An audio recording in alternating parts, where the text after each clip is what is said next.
श्री गणेशाय नमः। श्री उमामहेश्वराभ्यां नमः।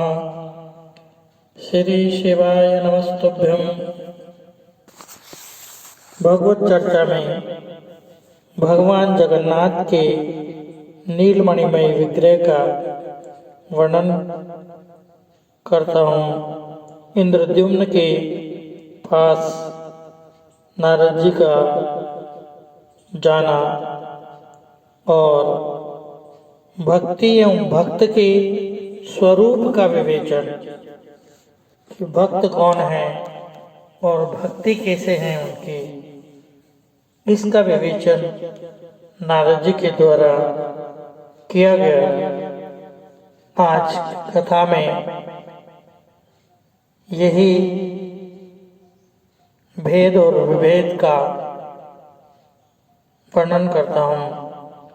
राजा इंद्रद्युम्न ने पूछा, द्विज श्रेष्ठ, जन्म से लेकर कुछ काल पहले तक तो आप पुरुषोत्तम क्षेत्र में कभी गए ही नहीं थे, फिर आपने वहां के दिव्य वृत्तांत को कैसे जान लिया?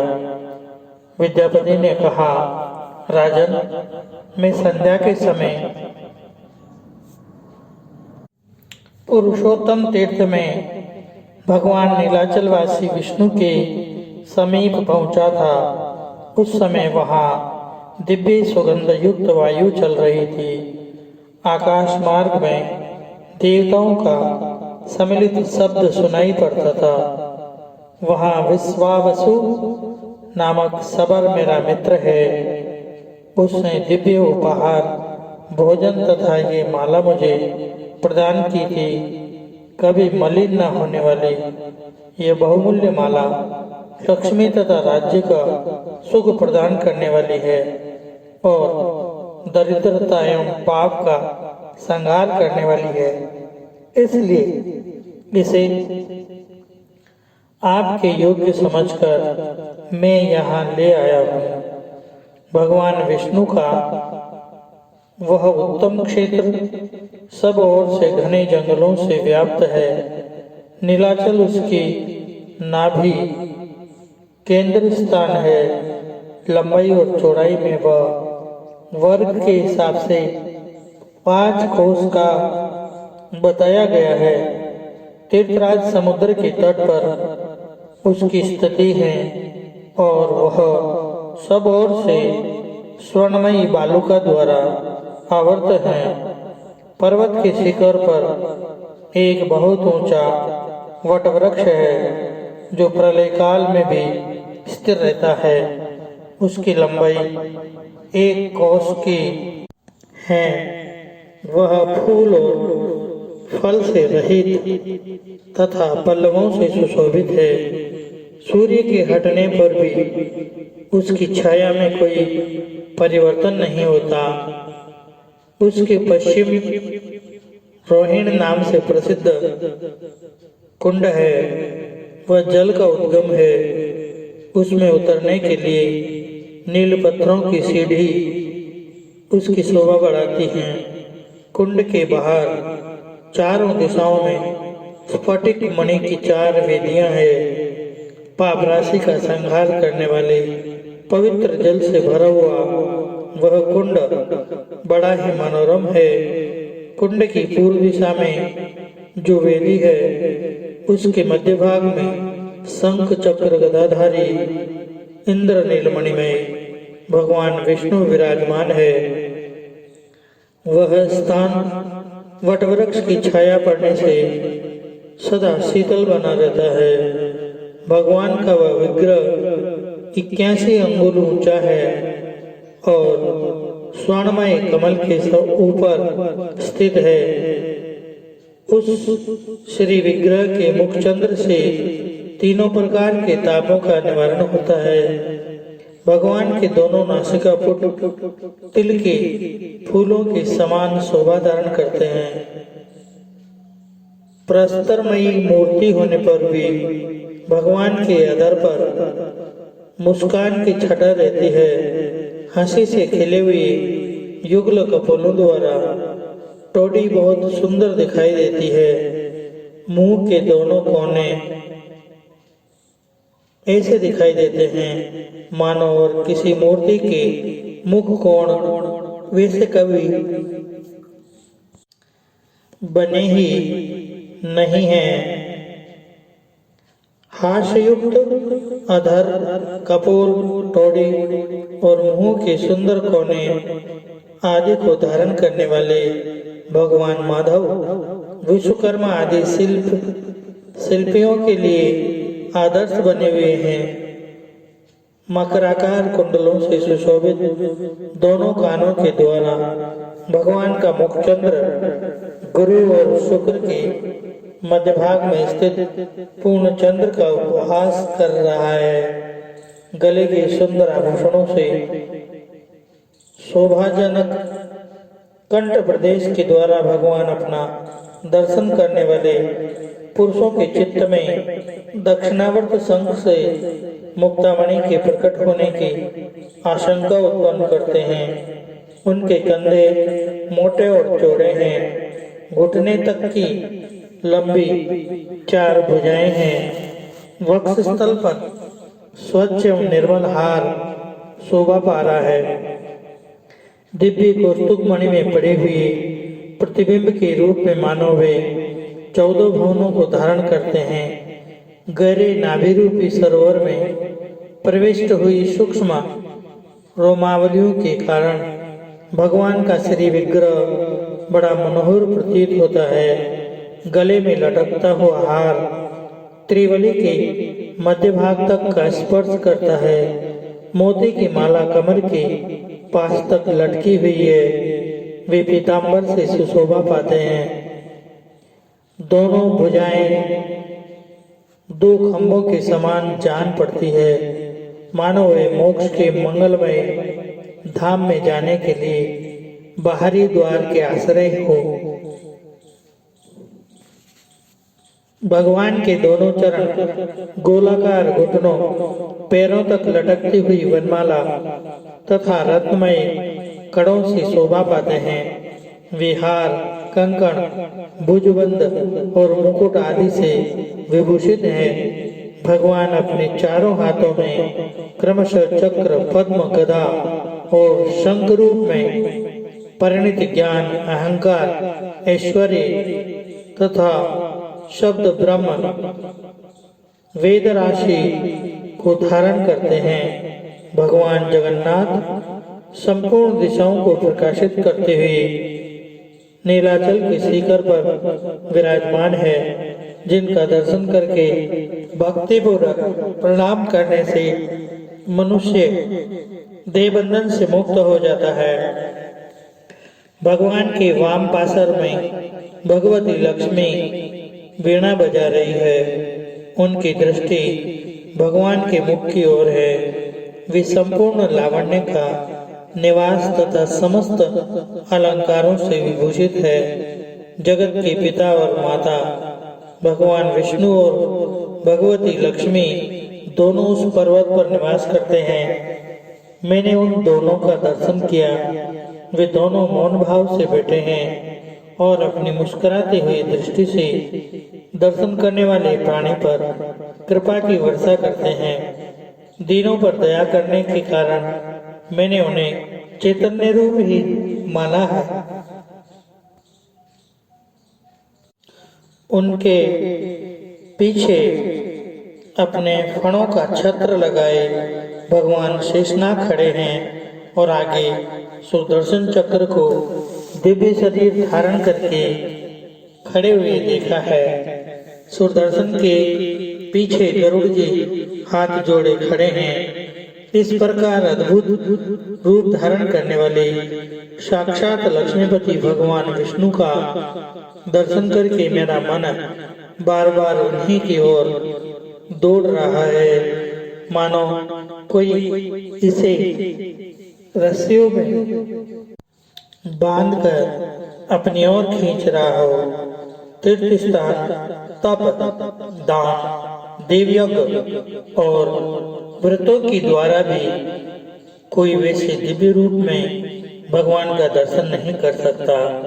जो लोग निर्मल आकाश की भांति प्रतीत होने वाले पुरुषोत्तम तीर्थ निवासी नील विग्रह भगवान विष्णु का ध्यान करते हैं, वे सब प्रकार के बंधनों से रहित होकर भगवान विष्णु के धाम में प्रवेश करते हैं।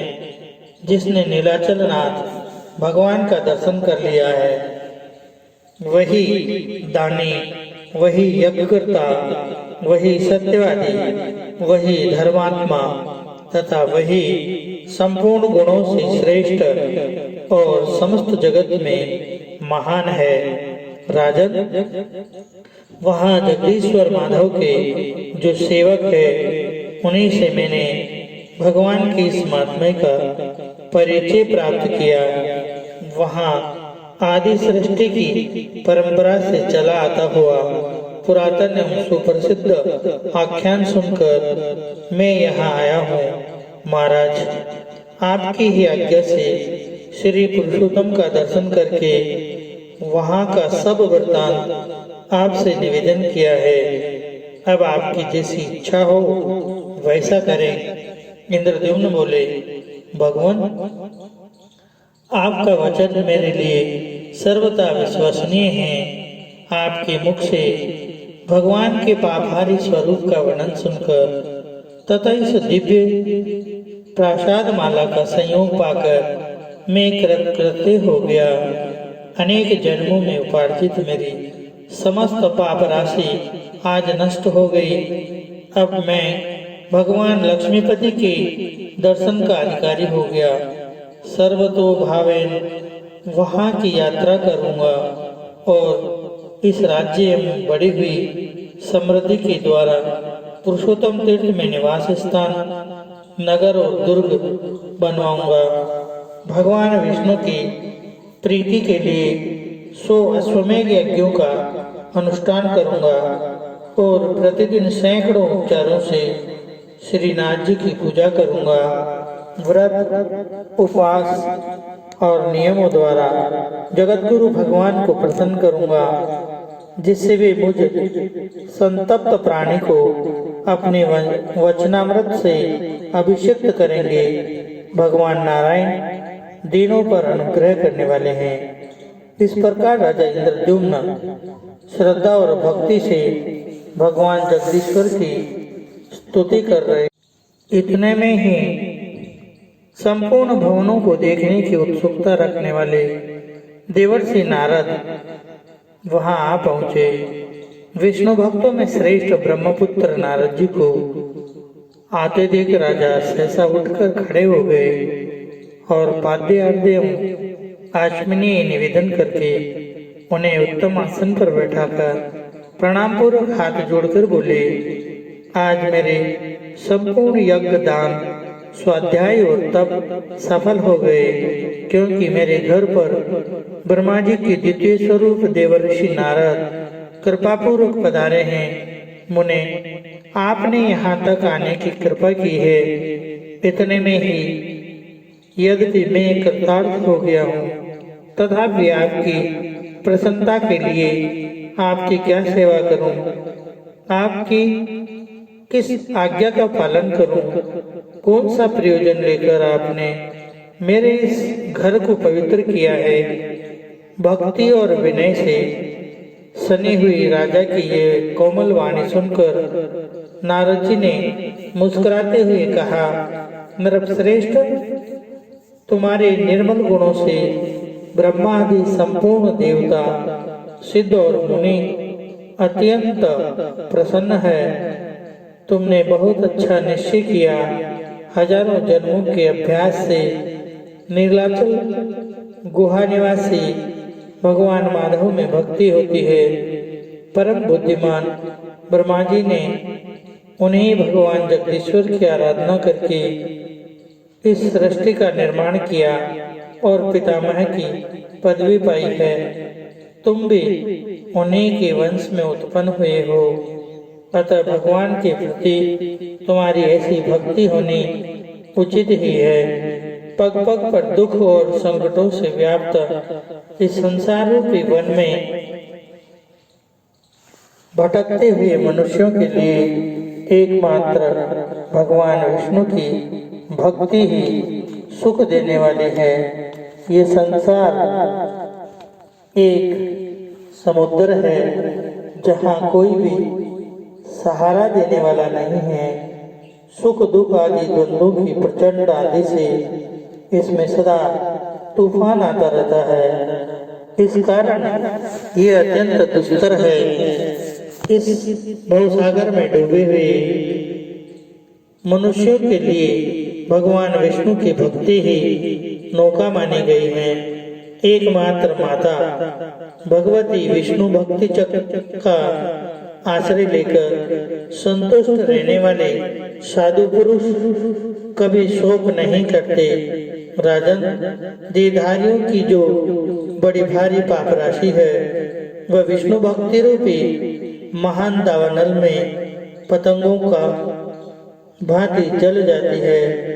प्रयाग, गंगा आदि तीर्थ, तपस्या, श्रेष्ठ अश्वमेघ यज्ञ, महान दान, व्रत, उपवास और नियम, इन सब का सहस्त्रों बार सेवन किया जाए और उनके पुण्य समूह को कोटि कोटि गुणा करके एकत्रित किया जाए तो भी वह विष्णु भक्ति के 1000वें अंश के बराबर भी नहीं बताया गया है। नारद जी के बताए हुए विष्णु भक्ति महात्म्य को सुनकर राजा इंद्रद्युम्न के मन में विष्णु भक्ति का स्वरूप जानने की इच्छा हुई। अतः उन्होंने पूछा, भगवान, भक्ति का क्या स्वरूप है? इसके लक्षण का वर्णन कीजिए। नारद जी ने कहा, राजन, सावधान होकर सुनो। मैं भगवान विष्णु की सनातन भक्ति का सामान्य और विशेष रूप से वर्णन करता हूँ। गुणों के भेद से भक्ति के 3 भेद है, सात्विकी, राजसी और तामसी। इनके अतिरिक्त एक चौथी भक्ति भी है जो निर्गुण मानी गई है। राजन, जो लोग काम और क्रोध के वशीभूत है और प्रत्यक्ष इस जगत की सेवा और किसी परलोक आदि का की ओर दृष्टि नहीं रखते, वे अपने को लाभ और दूसरे को हानि पहुंचाने के लिए जो भजन करते हैं, उनकी वह भक्ति तामसी कही गई है। अधिक ईर्ष्या की प्राप्ति के लिए अथवा दूसरे को स्पर्धा से प्रसंगवश परलोक के लिए भी जो भक्ति होती है वह राजसी मानी गई है। परलौकिक लाभ को स्थायी समझकर और इस्तेमाल के इहलोक के समस्त पदार्थों को नश्वर देखकर अपने वर्ण तथा आश्रम के धर्मों का परित्याग न करते हुए आत्मज्ञान के लिए जो भक्ति की जाती है वह सात्विक है। यह जगन्नाथ का ही स्वरूप है, इसमें भिन्न इसका दूसरा कोई कारण नहीं है। मैं भी भगवान से भिन्न नहीं हूँ, भगवान और वे भी मुझसे पृथक नहीं है। ऐसा समझकर भेद उत्पन्न करने वाले ब्रह्मा उपाधियों का त्याग करना और अधिक प्रेम से भगवान स्वरूप का चिंतन करते रहना, यह अद्वैत निर्गुणा नाम वाली भक्ति है जो मुक्ति का साक्षात साधन है। ये अत्यंत दुर्लभ है।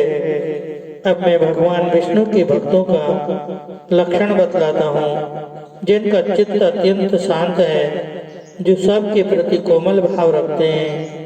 उन्होंने स्वेच्छानुसार अपनी इंद्रियों पर विजय प्राप्त कर ली है तथा जो मन, वाणी और क्रिया द्वारा कभी दूसरों से द्रोह नहीं करने की इच्छा रखते हैं, जिनका चित्त दया से द्रवीभूत होता है, जो चोरी और हिंसा से सदा ही मुख खोले हुए रखते हैं, सद्गुणों के संग्रह तथा दूसरों के कार्यक्रम का कार्य साधन में जो प्रसन्नतापूर्वक संलग्न रहते हैं, सदाचार से जिनका जीवन सदा उज्जवल निष्कलंक बना रहता है, जो दूसरों के उत्सवों को अपना उत्सव मानते हैं। सब प्राणियों के भीतर भगवान वासुदेव को विराजमान देखकर कभी किसी से ईर्ष्या द्वेष नहीं रखते। दीनों पर दया करना जिनका स्वभाव बन गया है और जो सदा पर हित साधन की इच्छा रखते हैं। अविवेकी मनुष्यों का विषयों में जैसा प्रेम होता है, उससे भी 100 कोटि गुना अधिक प्रीति का विस्तार वे भगवान श्री हरि के प्रति करते हैं। नित्य कर्तव्य बुद्धि से विष्णु स्वरूप शंकर आदि देवताओं का भक्तिपूर्वक पूजन और ध्यान करते हैं। पितरों में भगवान विष्णु की ही बुद्धि रखते हैं। भगवान विष्णु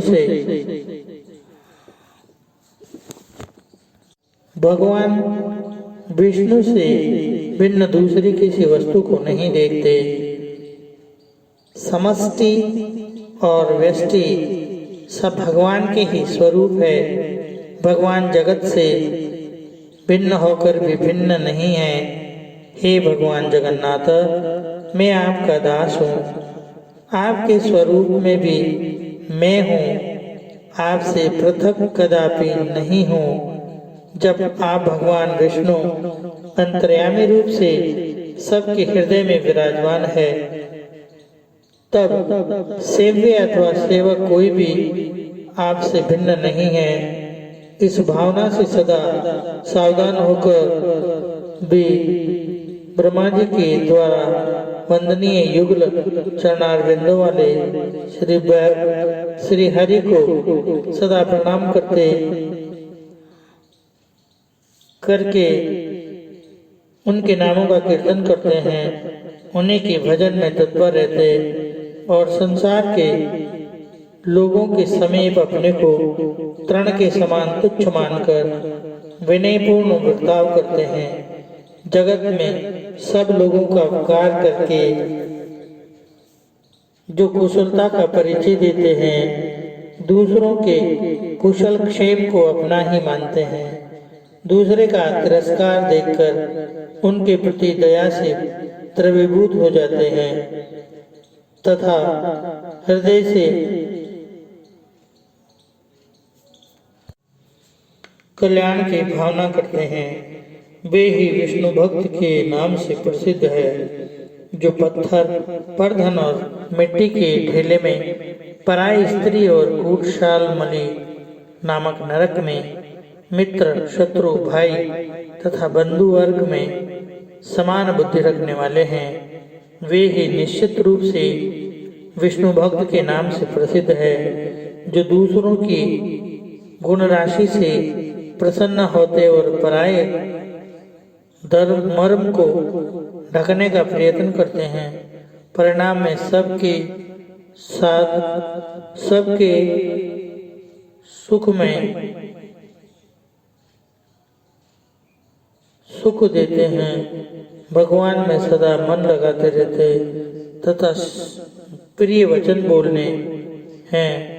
वे ही वैष्णव के समान प्रसिद्ध है, जो भगवान के पापहारी शुभ नाम संबंधी मधुर पद का जप करते हैं और जय जय की घोषणा के साथ भगवान नामों का कीर्तन करते हैं। उसी से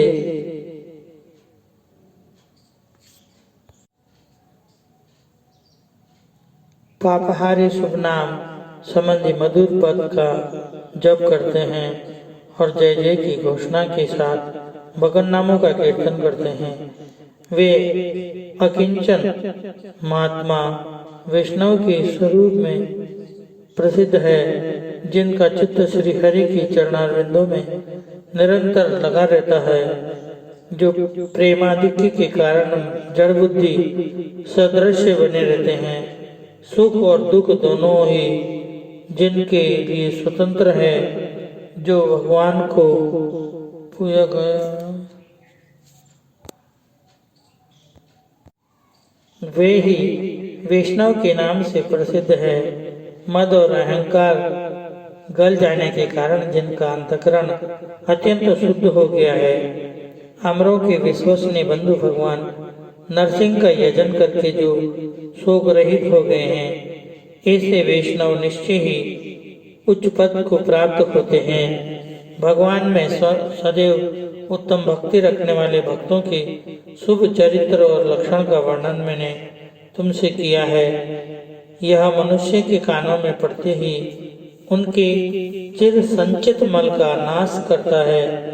भजन के लिए कभी धन की आवश्यकता नहीं तथा शरीर को कष्ट देकर किए जाने वाले किसी विशेष प्रकार के प्रयोग की भी आवश्यकता नहीं है।